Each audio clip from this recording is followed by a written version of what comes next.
The wit is no longer a jest, written on the back of a well-worn piece of paper that no one will ever read. Funny is a snatch on the cheek, but it is no longer a pleasure, but a quiet ritual to embrace self-contradiction. A ghostly laugh.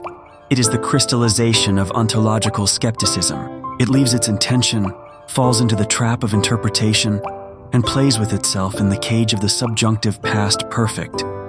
If I were not me, he says. At that moment, wit slips into a dead faint, and even time is distorted by the shadow of humor. The core of meaning ruminates with meaning without a core. Drifting between ridicule and awe, the thoughts choose to dismantle themselves before arriving at a definition. It is either the arrogance of knowledge or the knowledge of ignorance.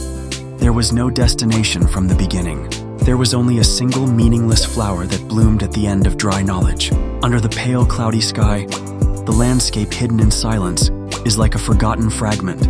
The slightest glimmer of dew blooming on the cold earth reflects the dim light of existence and gently speaks to us of the aesthetics of desolation. There is a miraculous moment in which a subtle radiance dwells in the midst of desolation. The light, however, is not a straight line, but rather a melody of quiet joy and melancholy that sometimes twists and turns with the impermanent flow of time hidden in each moment of everyday life.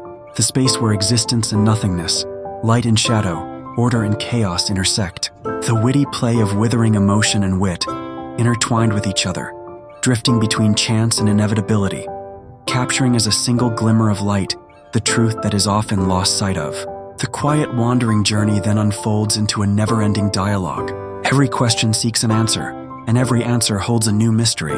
The wanderings are a mirror reflecting the fragility and robustness of our inner world, and the ever-changing kaleidoscope of our mental images. The pellucid melody of the subdued emotions and the witty chapters form a never-ending wandering. There is no defying the flow of time, but only a beautiful and sorrowful proof of life is engraved. If you stand at the edge of the abyss of the dead faint and surrender yourself to the torrent of wit, your consciousness will become a wanderer in the labyrinth. Like ink polished on an old inkstone, the serene contemplation takes on the color of an abyss. The words spun out from the dry tip of the brush, like the rings on a tree that have been aged over time, hold multiple layers of meaning within their silence. Yet their wisdom is that of a migratory bird, unwilling to settle down. Fragments of truth are woven into the fabric of words, appearing and disappearing with momentary beauty, like dew glistening in the sunlight. Straying is the proof of the quest.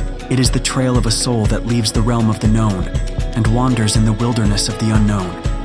There may be no solid answers from the beginning. We just have to keep asking questions, stop and listen carefully to the whispers of the wind, the rustling of the trees, and the voice that rises from the depths of one's heart. Just as a decaying leaf returns to the soil and nurtures new shoots, past experiences become food for the future. What we find at the end of our wanderings is the richness of being lost. And in that wandering, we know that true wisdom dwells. A filtered silence wavers around my mouth. Words are now rusty gears that have lost their molds. The sound that once turned the truth now wanders through the air as a weightless joke. The temperature difference of the answer without an answer. The mirage of intelligence pretending to know.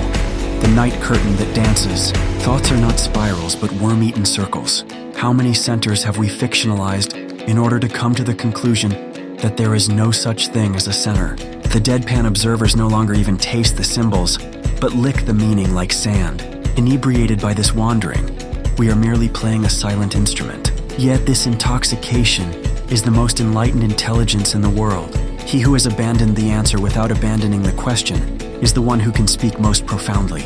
At that moment, the moon laughs. Wisdom bubbles up and bursts forth like bubbles from a dried-up spring.